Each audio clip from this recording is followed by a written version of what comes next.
Почитувани верници и почитувани гледачи на канал 8 телевизија, добродојдовте во уште едно издание на емисијата Православна ризница. Веќе се наоѓаме речиси во последната недела од Великиот пост, па затоа оваа емисија ќе искористиме да позборуваме малку за Христовиот крст, за Христовата крстна жртва, како и за незиното значење.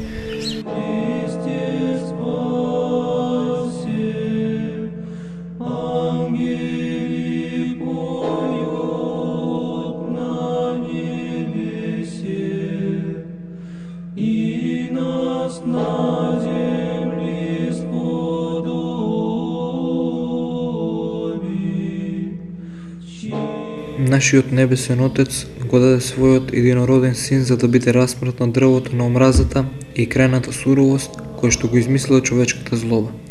И синот висејќи така, колку што било потребно за да ја насити злобата на своите непријатели, умре. После 3 дена, Отецот го воскресна синот и го запечати во срцата на луѓето своето ново дело. Од тогаш, во светот на човековата представа и сваќање, настана потпун пресврат.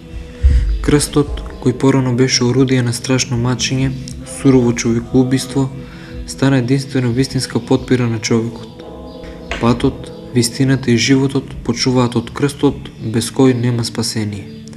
Безмерна е љубовта Божја кон нас, што заблеска од крстот Христов. Голем и неизмерен е крстот Христов. Невозможно е да се свати неговата ширина и должина, длабочина и висина. Да се потрудиме колку што е возможно тоа да го замислиме. Колку е широк крстот Господов, го прашале еден епископ, а тој одговора. Тој е широк колку светот, зашто Христос умре за целиот свет како што е напишано. Тој ги очистува нашите гревови и не само нашите, туку и гревовите на целиот свет. Колкава е ширината на крстот? Колку е долг крстот Христов? Толку е долг што се продолжува низ сите векови, се додека не остане на земјата дури еден грешник кој што може да се спаси, додека не исчезнат тагата, страдањето и сето оно што му е спротивно на Господ во Божиот свет. Толкова е должината на крстот. Колку е висок крстот Христов, толку колку што е небото како престол Господов. Тој е висок како невисокото небо, зашто кога Христос беше распнат на крстот, небото слезе на земјата, а земјата се вознесе на небото. Колку е длабок крстот Христов. Тоа е голема тајна и не ни е дадено да ја сватиме и за неја можеме со стравопочет да протпоставуваме. Ако крстот со својата висина достигна до небесата, тогаш тој со својата длабочина не слегува до адот, до недлабокиот грешник во недлабокиот вртлок, било каде да се наоѓа, зашто Христос слезе во адот и им проповедаше на духовите кои беа во затвор. Крстот Христов е почеток и крај на нашето спасение. Без крстот, ние не сме христијани, ние не сме членови, односно дел од телото на црквата Христова, не сме ни Божи синови. За крстот ние се раѓаме, за крстот живееме и со крстот умираме. Крстот Христов е оклоп или облека во која ние сме должни да се облечеме за време на нашето земско подвижништво, за со тоа веднаш да се разликуваме од секој неправославен или неверник. Крстот Христов е пофолба за христијанинот и страшна казна за оние кои се одрекуваат и се гнасат од крстот Христов, а за оние кои отпаѓаат поради него од црквата Божја и за непријателите Божји. Крстот Христов е меч духовен со кој што се победуваат непријателите видливи и невидливи. Крстот Христов е божествено орудие за избавување од ѓаволите и непријателите и на крајот крстот Христов е страшен знак на денот на страшниот и конечен суд Божи и за сите противници на името Христово.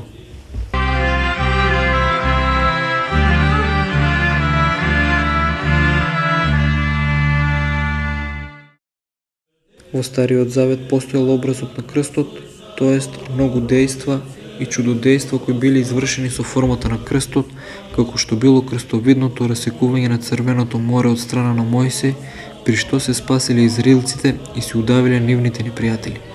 Се наведуваат околу 20 предобрази на крстот во Стариот Завет. Имало дури и праведни луѓе кои биле предобрази на распнатиот Христос, како што бил Исак, кој со неговото послушание кон татко му го предобразил Христа, кој беше послушен до смрт на Бога Отецот. Потоа Јосиф, кој неправедно бил изгонет и претрпел многу страдања, Исто така го предобресил на праведно закланиот Господ. А и сите старозаветни праведници действувала тајната на крстот како пракса и созерцание, а со действото и силата на крстот го победиле гревот и се помириле со Бога. Крстот действувал во Авраам, кој умртвил во себе љубовта за татковината и заминал во непознатата земја според Божјата заповед. Крстот действувал во Мојсей, кој ги презрел почестите што ги имал на фараонскиот двор, предпочитајќи ја поругата Христова. Крстот действувал кога Бог го повикал Мојсей пред да се искочи на гората, да ги собе обувките на нозите, односно да го мртви плотскиот начин на мислење со силата на боговедението. Светиот Григорий Палама, зборувајќи за крстот, вели: нема да имам доволно време да раскажувам за Исус Навин и за судиите и пророците после него, за Давид и тие после него, кои со действото на тајната на крстот го заприја течењето на реки, го заприја сонцето, урнаа градови на нечестиви, се покажаа победници во војна, уништија војни логори на противници, ја изгаснаа силата на огнот, затворија уста на лавови, мртви воскреснаа, со својот збор го затворија небото и пак го отворија, правејќи ги облаците неплодни и повторно плодни. Заклучокот е дека и пред Христовата крстна жртва, крстот беше тој кој спасуваше. Ако действото на крстот действувало во сите старозаветни праведници, тогаш разбирливо е дека особено действувало во Пресвета Богородица, секогаш Девата Марија, која од почетокот успеа да стане човекот кој е најдействителен кон се што не му е угодно на Бога. Никогаш не се извлака себе си, ниту со ниска помисла, а од најмлада возраст го направи тоа што Авраам го направи во својата старост.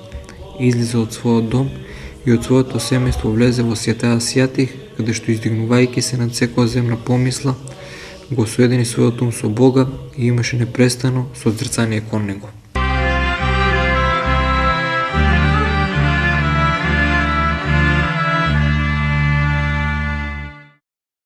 Еве како толкуваат исихастите тајната на крстот Христов во нашиот живот. Светите апостоли Матеј, Марко и Лука во своето Евангелие скоро идентично ги имаат запишано зборовите со кои Христос ги пучува своите ученици. Ако некој сака да оди по мене, нека се одрече од себе, нека го земе крстот свој и нека врви по мене. Оти кој сака да спаси душата своја ќе ја загуби, а кој ја загуби душата своја заради мене, тој ќе ја спаси. Евангелие според Матеј, 16 глава 24 до 25 стих, Евангелие според Марко, 8 глава 34 и 35 стих и Евангелие според Лука, 9 глава 23 стих и 24. Овие зборови со кои Господ лично му се обраќа на секој од нас, денес се уште поактуелни, а ќе бидат и до крајот на овој свети век. Одрекувањето од себе одговара на првиот степен од духовниот развој, чистење на срцето од страстите и трае се до отварање на срцето за умосрдечната молитва. Одрекувањето од себе подразбира одрекување од нашето јас, заради гревовната навика просто се исповедува со своите страсти, сластолюбие, сребролюбие и славолюбие. Токму заради тоа Господ не повикува да се одречеме од себе заради нашето поистоветување со страстите.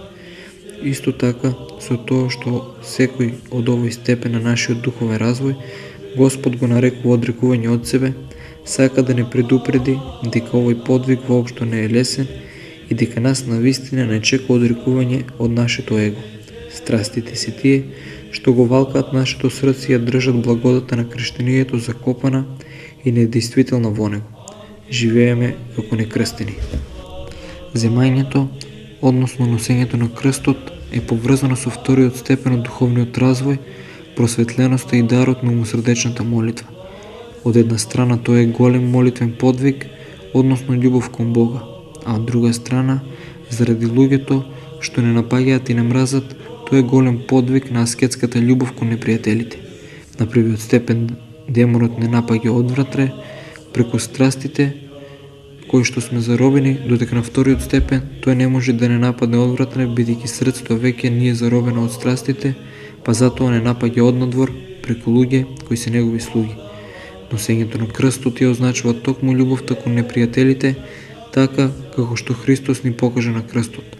Оче, прости им, не знаат што прават. Евангелие според Лука, 23 и 34 стих.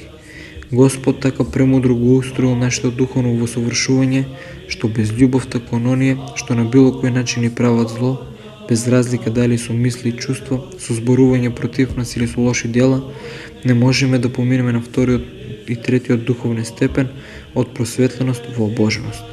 Љубовта кон непријателите е конечно уништување на секоја суета, високо мислење и гордост во нас.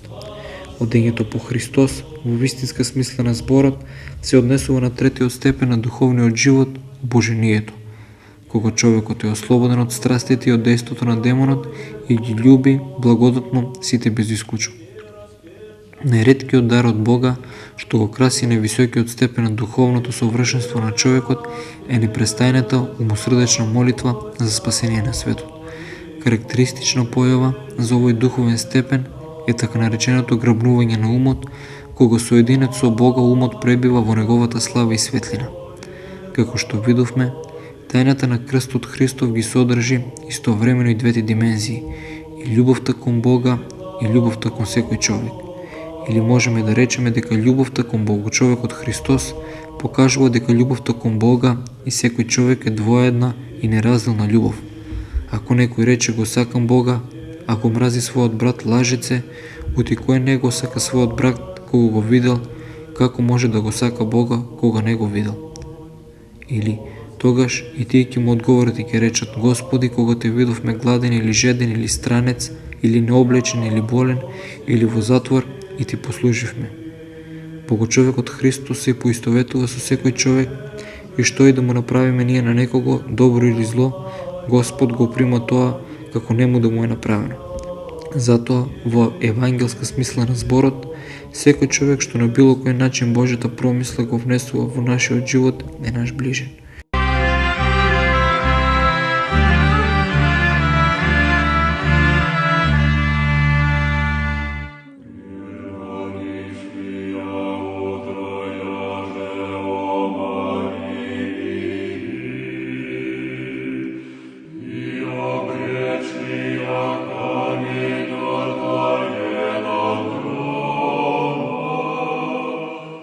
Еве што зборува за крсната жртва митрополитот Јеротеј Влахос. На многу начини може да им се пристапи на Христовите страдења и на крстот, а тоа зависи од начинот на живот на секој човек. Едниот начин е човекоцентричниот, каде што нагласено владее сентименталниот елемент. Вториот начин е така наречениот етички начин, каде што страдањата и крстот Христови се прилагодуваат на настаниот човечкиот живот и на тешки лични состојби. Третиот начин е богословскиот, каде што владее реалноста и се доживува умилението, што нераскинливо е поврзано со радосната тага. За да може Христос да пострада и да биде распнет и да умре, ја прими човечката природа, и тоа смртта и страдална, но секако без гревот. Ако не го примеше смртното и страдалното, не ќе можеше да го претрпи спасителните страдања на животворниот крст. Страдањето и крстната жртва на Христа се пројава и манифестација на големата Божја љубов кон човечкиот род. Самиот Христос рече: бидејќи Бог толку го возлюби светот, што и својот единороден син го даде, да секој што верува во него да не погине, туку да има живот вечен. Евангелие според Јован, 3 глава, 16 стих. Така, во човечувањето, а особено страдањата и крстот ја покажуваат Божјата љубов, а не правдата како што ние ја гледаме. Зборувајќи за Христовото страдање, треба да кажеме дека, како што вели светиот Јован Дамаскин, не е дозволено да велиме пострада Божеството во тело, туку дека Бог пострада во тело. Постои разлика меѓу овие две фрази. Првата покажува дека пострада и беше распната Божјата природа, а тоа е толку многу хумно, а втората, која е правилна, вели дека пострада Бог во тело, што го прими од Пресветата Богородица, односно телото на Бога Логосот пострада и беше распнато, без Божеството да пострада воопшто. Христос беше Богочовек, совршен Бог и совршен човек, како што во Христа беа две природи, Божјата и човечката, но сепак една беше личноста на Богочовекот Христос. Многобројни се страдањата што ги претрпе Христос за исцеление на човекот. Осудувањето од страна на правосвещениците и Понтиј Пилат, бичувањето, трновиот венец, пурпурната наметка, носењето на крст до Голгота, распнувањето на местото на черепи и така натаму. Во сето тоа се гледа големото долготрпение на Бога, кој прими се заради спасение на човекот. Создателот се осудува и се обечествува од страна на своето создание, таткото од страната на своето дете. Начинот на кој пострада Христос и многуте видови страдања имаат големо значење, затоа што на тој начин Христос ги исцели различните болести на човекот и го доведе во духовно здравје. Светиот Никодим Светогорец собрал многу цитати од свети отци за различните видови страдања во кои се гледа причината поради која пострада Христос на таков начин. Христос прими трнов венец за својата глава и така објави дека го фрлил венецот што го имаше ѓаволот на својата глава поради победата што го постигна против нас. И исто така, трновиот венец покажува дека Христос ги исчисти клетвата што имаше дадено по падот на Адам, од неа да расте трње, или дека да ги очисти грижите и мајките на сегашниот живот кои личат на трње, или уште покажува дека он станал владетел на светот и победител на телото и на гревот. И да извади својата, да облече пурпурна облека, за да ја извади кожната облека што имаме облечено преку Адам по престанувањето на Божјата заповед која е знак на умртвувањето. И облече облеката, за да го облече човекот со нетрулежноста што имал пред послушанието. Ја зеде во своите раци трската, за да умрати древната змија, бидејќи со трска се убиваат змиите. И уште ја зеде трската, за да ја запре власта на ѓаволот на луѓето. Ја зеде трската во своите раци, за да го избрише списокот од нашите гревови, за царски да го запише во својата црвена крв писмото на простувањето на нашите гревови. Беше распнат на крстното дрво поради дрвото на познанието. Од Стариот Завет знаеме дека преку дрво падна Адам и ја загуби својата заедница со Бога. Требаше со едно друго дрво, со дрвото од крстот, да се поврати човекот во рајот на блаженството. Беше прикован на крст за да го закова гревот. Ги простре своите раце на крст за да го исцели простирањето на рацете на Адам и Ева кога го зедоа забранетиот плод, а исто така и за да ги соедини растурените, тоест ангелите и луѓето, небесните и земјите. На крстот вкуси жолчка и оцет заради благиот вкус што го почувствуваа Адам и Ева, јадејќи го забранетиот плод, така со вкусувањето на оцетот го исцели вкусот на забранетото задоволство. Ја прими смртта, за да ја умрати смртта. Крвта и водата што истекоа од неговите ребра ги објавуваа основните свети тајни на црквата, крштението, односно водата, и божествената Евхаристија причеста со крвта, како и крштението во мачеништвото. Сонцето и месечината се помрачија, за да покажат својата тага за распнатиот Христос и се издигна на крст заради падот на Адам. Камењата се скршија бидејќи страдаше каменот на животот, Христос ги воскресна мртвите, кои потоа влегува во Ерусалим, за да покаже дека откако и ние ќе воскреснеме, ќе влеземе во горниот небесен Ерусалим.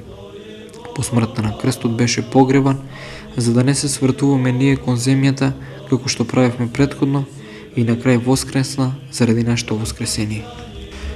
Распетието Христово, како и целото негово вочовечување, се нарекува понижување на Синот и Логосот Божи. Меѓутоа, тоа испразнување е идентично со исполнувањето, бидејќи испразнетиот Син и Логос Божи го обожи човекот. Затоа крстот е знак на триумф и на слава. Распнатиот Христос го покаже и начинот на кој го ослободи човечкиот род од робството на ѓаволот и на смртта, но и начинот кој царуваше над луѓето.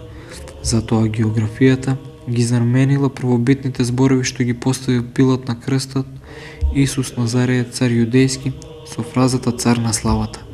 Оваа фраза покажува дека Христос преку крстот е навистина царот на славата и на триумфот.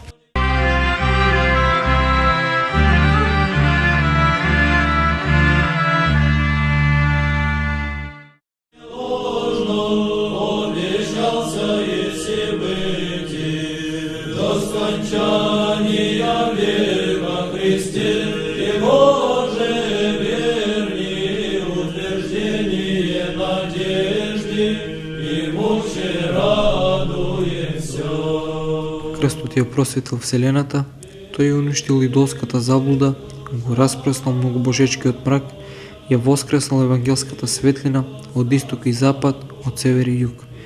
Тој ги собрал народите во една црква, ги обединил во една вера, ги поврзал со едно крштање, ги избратил во една љубов. Кој ќе го восфали и кој јазик ќе изрече, како што прилега, таа природна крепост на православните и тоа победоносно оружје на великиот цар Христа. Крстот е воскресение на мртвите, надеж на христијаните, патерица за сакатите, утеха на бедните. Крстот е посрама за горделивите, узда за богатите, раководител за младите, победа над дебоните. Крстот е надеж за очајните, кормило на оние кои пловат, пристаниште за отфрлените, карпа против непријателот. Крстот е венец за старците, татко за сираците, чувар на младенците, советник на праведниците. Крстот е слава за мажите, величие за царевите, светлина за оние кои се во темнина, љубомудрие за варварите. Крстот е соблазна за јудеите, безумие за незнабоштите, мудро за неупитливите, слобода на робовите. Крстот е проповед на пророците, сопатник на апостолите, чест на мачениците, радост за ереите. Крстот е основа на црквата, темел на светот, сила за немокните и лекар за неспособните. Крстот е леп за гладните, извор за жедните, покривка за голите и очистување за прокажаните. Крстот е забиен во средината на Вселената, посаден е на лобното место и чудотворно ја произнесел лозата на животот. Со тоа свето оружје Христос ја соборил силата на адот и ги ослободил душите на пленетите од лукавиот. Со него, откако се вооружиле блажените апостоли, ја победиле силата на непријателот, уловиле со својата мрежа многу народи и ги научиле на поклонение на Светиот крст. Почитувани верници, во наредната емисија на наше големо задоволство и радост ни е најавено гостување на митрополитот Брегалнички господинот Иларион, каде што ќе позборуваме малку поопширно околу постот за Великден и неговото празнување и чествување.